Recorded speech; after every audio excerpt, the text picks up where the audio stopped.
तो यार तुमसे एक ऑनेस्ट सवाल है आज मेरा, कितने लोग ऐसे हैं जो लैपटॉप लेते वक्त रैम और स्टोरेज देख करके फटाफट से लैपटॉप खरीद लेते हैं, लेकिन फिर 6 महीने बाद सोचते हैं कि यार गलती हो गई है तुमसे। तो अगर तुम एक स्टूडेंट हो और एक लैपटॉप लेने का सोच रहे हो, कांग्रेचुलेशंस, बहुत ही सही जगह पे आए हो।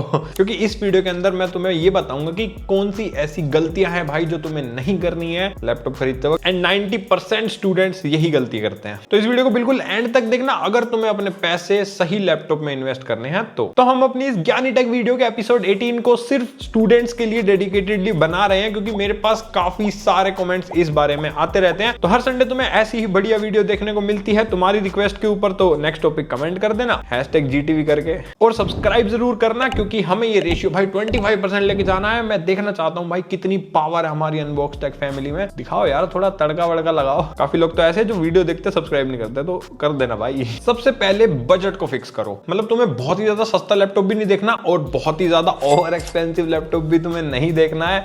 एग्जाम्पल के लिए 30,000 से 40,000 का बजट अगर तुम्हारा है तो तुम नोट्स बना सकते हो, ब्राउजिंग कर सकते हो, बेसिक लेवल के सारे काम इसमें हो जाएंगे। प्रेजेंटेशन बनाना, MS ऑफिस या फिर इवन थोड़ी बहुत ऐसे कोडिंग प्रोग्रामिंग भी तुम इसमें आराम से कर पाओगे। एंड 40 to 60,000 के बजट के अंदर प्रोडक्टिविटी वाले लैपटॉप्स भी आ जाते हैं, जिनमें अच्छी खासी परफॉर्मेंस तुम्हें देखने को मिल जाएगी। लाइक अगर तुम एडिटिंग वगैरह करना चाहते हो हल्की फुल्की, एंड कोडिंग प्रोग्रामिंग तुम तगड़े लेवल की कर सकते हो ऐसे लैपटॉप्स में। एंड अगर तुम्हारा बजट 60,000 से ऊपर जा सकता है, देन फिर तुम इसके अंदर गेमिंग कर सकते हो, हाई लेवल वाले प्रोडक्टिविटी वाले काम हो जाएंगे। मतलब ऑलमोस्ट हर चीज जो मार्केट में अवेलेबल है वो उस लैपटॉप में हो सकती है अच्छी परफॉर्मेंस के साथ। देन फिर 1 लाख से ऊपर सब चीजें हो जाती हैं उनमें। सिंपल सी बात यह है कि भाई तुम्हें अपनी नीड पहले देखनी है, देन बजट डिसाइड करना है। क्योंकि काफी लोग ना बजट पहले डिसाइड करते हैं, देन फिर सोचते हैं यार क्या मेरा काम इसमें होगा या नहीं होगा, चल काम चला लेंगे। पर ऐसा नहीं करना ना, क्योंकि मान लो अगर तुमने 30,000 भी खर्च करे किसी लैपटॉप में और तुम्हारा 1 साल बाद उसमें काम नहीं चल रहा, तो तुम्हारे पैसे तो वेस्ट ही है ना भाई। इसीलिए पहले अपनी नीड देखो, उस हिसाब से फिर बजट बनाओ, ठीक है। अगर मम्मी पापा नहीं मान रहे हैं तो कोई बात नहीं, उन्हें समझाओ भाई, तुम्हारे फ्यूचर का सवाल है। और हाँ, ऐसा नहीं कि तुमने भाई ऐसे नकल कर ली किसी की, भाई मेरा दोस्त लाया ROG तो मुझे लीजियन चाहिए वो वाला काम मत करना। अपने हिसाब से, अपने पर्पस के हिसाब से तुम्हें बेस्ट डिसीजन लेना है। सेकंड टिप है भाई अपनी प्रोसेसर भाई किसी भी लैपटॉप का दिमाग होता है। आज की डेट में देखो, मैं तो मिनिमम तुम्हें यही रेकमेंड करूंगा कि i5 या Ryzen 5 के लिए जाओ। i3 या Ryzen 3 मैं मतलब प्रेफर तो नहीं करूंगा कि तुम्हें उसकी तरफ जाना चाहिए, बट ऑब्वियसली अगर तुम्हारा बजट बहुत ही ज्यादा टाइट है, मतलब 30,000 से ऊपर तुम नहीं जा सकते भाई, एकदम बिल्कुल टाइट बजट पे हो, तब Ryzen 3 और i3 भी एक अच्छा ऑप्शन तुम्हारे लिए बन सकता है। पुरानी जनरेशन यानी कि 11 जनरेशन या 12 जनरेशन, 10th जनरेशन या उसके पीछे प्रेफर मत करना किसी भी प्रोसेसर को, अनटिल और अनलेस तुम एक सेकंड हैंड लैपटॉप ले रहे हो, ठीक है। उसके ऊपर भी आएंगे, अभी बताऊंगा। और हाँ, i3 और Ryzen 3 में सिर्फ बेसिक काम होते हैं, उसमें कोई भी अच्छे लेवल का काम तुम नहीं कर सकते। तो अगर तुम्हें सिर्फ ब्राउजिंग करनी है, थोड़े बहुत ऐसे MS ऑफिस वगैरह चलानी है, प्रेजेंटेशन या मतलब बिल्कुल बेसिक लेवल के काम करने हैं, तभी i3 या Ryzen 3 प्रेफर करना। अदरवाइज फ्यूचर प्रूफ के लिए तो i5 मिनिमम होना ही चाहिए। टिप नंबर 3 है अपनी RAM is equal to multitasking king. Minimum तुम्हें 8GB रैम लेनी है, और बेस्ट तो यही रहेगा कि तुम 16GB रैम ले लो। और 8GB रैम भी भाई उसी लैपटॉप में लेना जो अपग्रेडेबल है फ्यूचर में, क्योंकि आज की डेट में ना अगर कोई लैपटॉप यूज कर रहे हो, कोई पुराना या जो भी हो, तुम देखना भाई क्रोम ही अकेला 1 से 2GB रैम खा जाता है, या कई केसेस में तो उससे ज्यादा रैम भी खा जाता है। तो सोचो कि अगर तुम्हें सिर्फ ब्राउजिंग करनी है तो 4GB रैम तो खत्म है आज की डेट में। 8GB रैम में भी तुम 1 या 2 चीजें साथ साथ मल्टीटास्किंग कर पाओगे, बट अगर तुम्हें 4-5 चीजें एक साथ चलानी है तो तुम्हें फिर 8GB रैम भी कम पड़ जाएगी। तो फिर मैं यही कहूंगा कि 16GB इज बेस्ट ऑप्शन। अगर तुम ले सकते हो तो वेल एंड गुड, नहीं तो फिर अपग्रेडेबल वाला लैपटॉप लो कि अगर फ्यूचर में जरूरत पड़े तो रैम अपग्रेड हो जाए। अभी तो रैम का देखो क्राइसिस चल रहा है, तो रैम के प्राइसेस बहुत ज्यादा हाई है, पर फ्यूचर में जब ये थोड़े नॉर्मलाइज हो जाएंगे तो आई होप तुम एक रैम भी खरीद पाओगे। पता लगे रैम लैपटॉप से महंगी हो रही है। टिप नंबर 4 अपनी स्टोरेज यानी कि SSD। यहां मैं हार्ड डिस्क का नाम नहीं लेने वाला हूं, क्योंकि आज की डेट में अगर तुमने हार्ड डिस्क वाला लैपटॉप लिया तो तुम यूं समझ लो कि तुम स्मार्टफोन के जमाने में नोकिया चला रहे हो, टाइप वाला नोकिया लूमिया नहीं।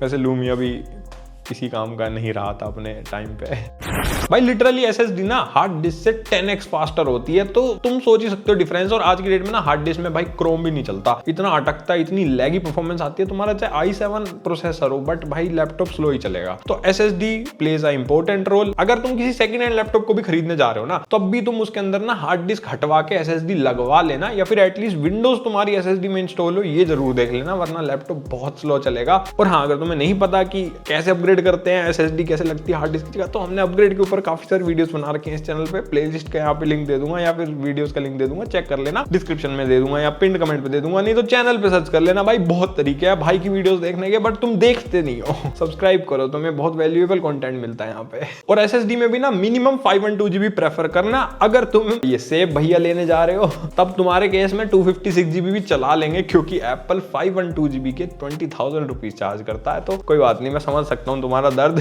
256 लेके काम चला लेना, नहीं तो एक एक्सटर्नल SSD, खैर वो भी अब 15,000 की हो गई है 1 TB। कोई बात नहीं, फ्यूचर में तो हो ही जाएगी ना सस्ती, तो एक्सपेक्ट कर सकते हो। बट ये मैकबुक लेने का थोड़ा सा नुकसान है, स्टोरेज कम मिलती है इनमें। बट हाँ, विंडोज में तुम्हें 512 GB बड़े ही आराम से मिल जाएगी जब भी तुम खरीदने जाओ, तो मिनिमम इतनी लेना ताकि तुम्हारे काम ना रुके। तो लैपटॉप स्मूथ चलेगा, लॉन्ग टर्म तक कोई दिक्कत नहीं आएगी, फ्यूचर प्रूफ रहोगे, एंड रिस्पॉन्सिवनेस काफी अच्छी रहती है लैपटॉप की SSD में। तो ओनली प्रेफर SSD। ओके, सारे मेरे स्टूडेंट भाई लोग समझ रहे हो तुम। टिप 5 है बैटरी। अगर तुम कॉलेज जाने वाले स्टूडेंट हो तो बैटरी तुम्हारे लिए बहुत ही ज्यादा इंपॉर्टेंट है, क्योंकि जो स्कूल वाले स्टूडेंट्स है ना वो ज्यादातर घर पे लैपटॉप यूज करेंगे। मुझे पता है स्कूल में तो अलाउड ही नहीं होता, होगा भी तो फिर वो कहेंगे कि हमारा PC चलाओ पुराना इंटेल पेंटियम वाला। लेकिन कॉलेज में तो लैपटॉप ले जाना अलाउड होता है, तो वहां पे फिर तुम्हें बैटरी की जरूरत पड़ेगी। तो मिनिमम ऐसा लैपटॉप लेना जिसकी 5 to 6 आवर्स की बैटरी हो। अब तुम कहोगे यार भैया बैटरी कैसे बच चलेगी यार, मैं लैपटॉप खरीदने जा रहा हूँ। तो देखो, जहां तुम खरीदने जा रहे हो, अगर ऑफलाइन खरीद रहे हो तो उनसे पूछ लेना, नहीं तो नेट पे ऑनलाइन सर्च कर लेना, नहीं तो हमारे जैसे लोगों के रिव्यूज देख लेना भाई। हम बताते हैं बैटरी बैकअप कितना है इस लैपटॉप का। आइडिया के लिए ये मान लो कि देखो, अगर 40 वोट आवर्स के आसपास है तो वो तुम्हें 4-5 घंटे का बैकअप देगी। उससे ज्यादा बड़ी बैटरी लगी हुई है तो फिर तुम्हें 5 से 6 घंटे का बैकअप भी मिल जाएगा। 60 वोट आवर्स से ज्यादा बैटरी है, थिन एंड लाइट लैपटॉप की बात कर रहा हूँ, देन तुम 7-8 घंटे का भी बैकअप एक्सपेक्ट कर सकते हो। और एक प्रो टिप देता हूं, अगर तुम एक Ryzen AI चिपसेट वाला लैपटॉप लेते हो या अल्ट्रा सीरीज 2 वाला या फिर स्नैपड्रैगन चिप वाला लैपटॉप लेते हो जिनके अंदर ये वाले प्रोसेसर है, तो तुम्हें भाई मिनिमम 10 आवर्स का बैकअप मिल जाएगा। तो उन लैपटॉप्स को चेकआउट कर सकते हो। और अगर तुम्हें समझ नहीं आ रहा तो हमने अभी ना एक मैकबुक ऑल्टरनेटिव लैपटॉप्स के ऊपर वीडियो बनाई थी, उसके अंदर मैंने वो सारे लैपटॉप लिस्ट कर दिए थे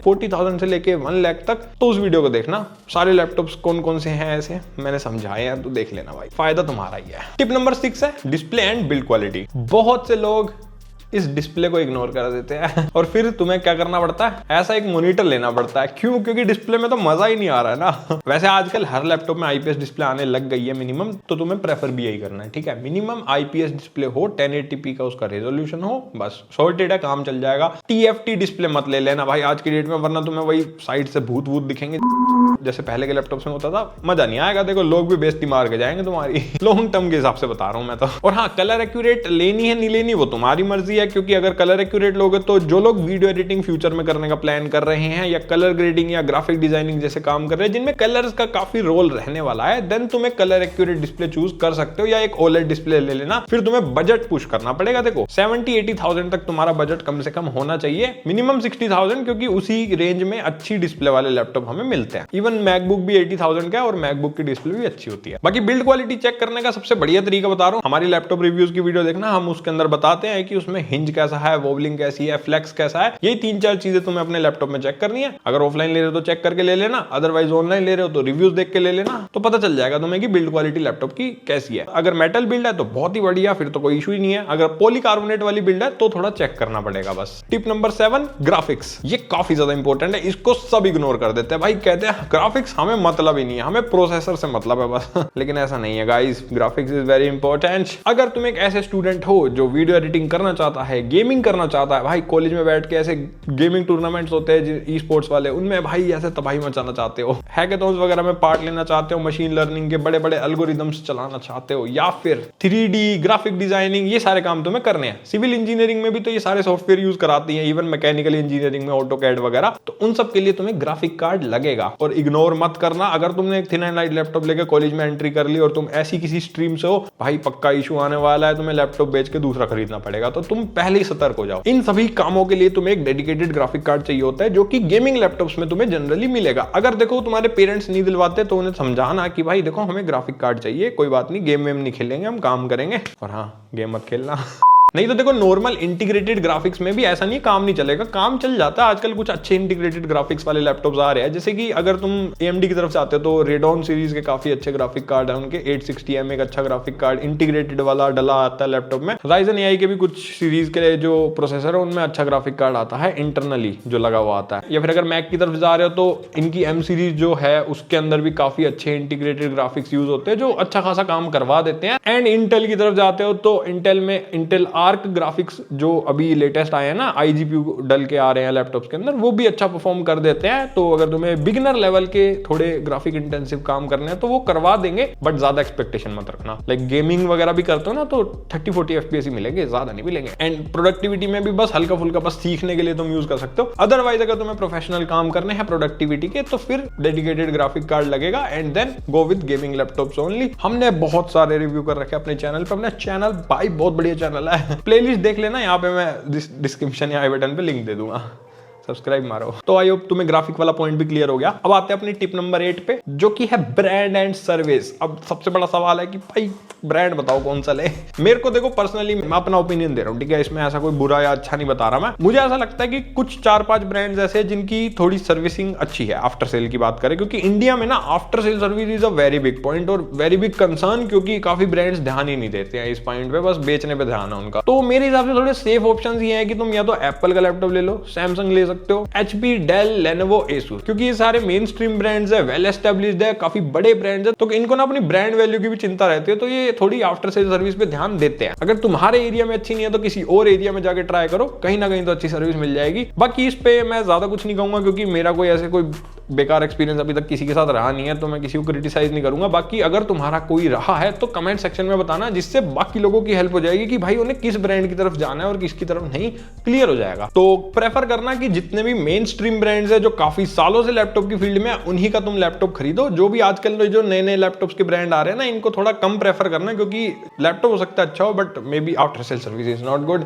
तो थोड़ा ये चीज देख करके लेना, ठीक है। रेडिट पे भी काफी लोग आजकल बता देते हैं, तो उसकी हेल्प भी ले सकते हो। अब आते हैं अपनी बोनस टिप पे, विच इज बिग मिस्टेक। सबसे बड़ी गलती लोगों की यही होती है किसी भी लैपटॉप को खरीदते वक्त, कि वो अपनी नीड नहीं समझते, देखा देखी में ले लेते हैं, या फिर बस उन्हें अच्छा लग रहा है इसलिए ले लेते हैं, और ये नहीं देखते कि भाई हमारे काम वो आएगा भी या फिर नहीं। और स्पेसिफिकेशन देख के तो ऐसे हो जाते हैं कि जैसे भाई यही है जो है, बस ये नहीं लिया तो कुछ नहीं लिया। क्योंकि तुम खुद सोचो, मान लो अगर तुम सिर्फ एक नोट्स बनाने वाले बंदे हो, या स्क्रिप्ट राइटर हो, या फिर तुम्हें सिर्फ ऐसे प्रेजेंटेशन बनाने का काम है, तो तुम्हारे लिए एक लाख रुपए का गेमिंग लैपटॉप कोई सेंस नहीं बनाता। इवन एक मैकबुक प्रो जो करीब 2 लाख का है, एंड अगर तुम एक वीडियो एडिटिंग का काम करना चाहते हो, ग्राफिक डिजाइनिंग या फोटोशॉप वगैरह, तो फिर तुम्हारे लिए एक लो स्पेसिफिकेशन वाला लैपटॉप कोई सेंस नहीं बनाता। मतलब सोचो तुम i3 वाला प्रोसेसर लेके घूम रहे हो और तुम्हें चाहिए कि भाई मेरी यूट्यूब वीडियोस एडिट हो जाए, नहीं है ना पॉसिबल। क्योंकि काफी लोग ना मुझे पूछते हैं कि भैया अंडर 50,000 ना गेमिंग एंड एडिटिंग लैपटॉप बताओ, है ही नहीं भाई। आज की डेट में महंगाई इतनी हो गई है, ग्राफिक कार्ड ही नहीं आता 50,000 के नीचे। पहले आ जाता था, अब नहीं आता, और अगर आएगा भी ना तो उसमें तुम्हारा काम नहीं चलेगा। 1 साल 1.5 साल बाद तुम कहोगे कि भैया स्लो हो गया लैपटॉप। तो इसीलिए भाई तुम्हें अपना यूज देखना है सबसे पहले। बाकी मैंने समझा दिया तुम्हें कि अपना यूज केस आइडेंटिफाई करने का तुम्हें ऐसे तरीका पता चल जाए थोड़ा सा। और अभी स्टूडेंट्स ना मैकबुक काफी ज्यादा प्रेफर कर रहे हैं, तो मैकबुक्स के लिए मैं यही कहूंगा कि तुम ले सकते हो, काफी अच्छी मशीन है, परफॉर्मेंस अच्छी है, बैटरी अच्छी है, बिल्ड क्वालिटी अच्छी है, डिस्प्ले अच्छी है, everything is very very good. मैं खुद एक 5 साल से मैक यूजर हूं, तो मैं मैकबुक तुम्हें हाईली रिकमेंड करूंगा। बस हाँ, एक चीज का ध्यान रखना कि जो सॉफ्टवेयर तुम यूज करने वाले हो या जो काम तुम्हें करना है वो मैक में चलता है या नहीं, ये थोड़ा सा आइडेंटिफाई कर लेना अपने यूज केस के हिसाब से। और अगर तुम कोडिंग या प्रोग्रामिंग करने का सोच रहे हो, then Mac is a very good machine, क्योंकि यूनिक्स बेस्ड सिस्टम होते हैं, इनमें तुम्हें एसडीकेस वगैरह सब बढ़िया प्रोवाइड हो जाएंगे। विंडोज से बेटर होता है, जैसे लिनक्स विंडोज से बेटर होता है ना प्रोग्रामिंग के लिए, सिमिलरली मैक भी थोड़ा सा बेटर होता है। वो तुम अपने आप रिसर्च कर लेना, समझ में आ जाएगा तुम्हें। तो बस यही था भाई तरीका लैपटॉप लेने का, काफी आसान भाषा में तुम्हें मैंने समझा दिया। अगर ये वीडियो तुम्हें थोड़ी भी हेल्पफुल लगी हो ना, तो अपने दोस्तों के साथ इसे शेयर करो। बाकी हाइप मार दो यार, लाइक मार दो, सब्सक्राइब मार दो, मार दिया करो यार, जितने भी ऑप्शन दिखे ना नीचे, डिसलाइक मत मारना बस बाकी सब मार दो। और कमेंट में मुझे बताओ कि तुम कौन सा लैपटॉप लेने का सोच रहे थे या लेने वाले हो, जो भी है बता दो भाई, बढ़िया बातचीत करते हैं नीचे। और हाँ, कुछ अच्छे लैपटॉप्स के लिंक मैं तुम्हें डिस्क्रिप्शन में दे दूंगा, जो मेरी रिकमेंडेशन है, तो उन्हें भी चेकआउट मार सकते हो। और ऐसी सिंपल टेक ज्ञानी वाली वीडियोस के लिए सब्सक्राइब करो। हम मिलेंगे अगली वीडियो में, तब तक के लिए बाय बाय।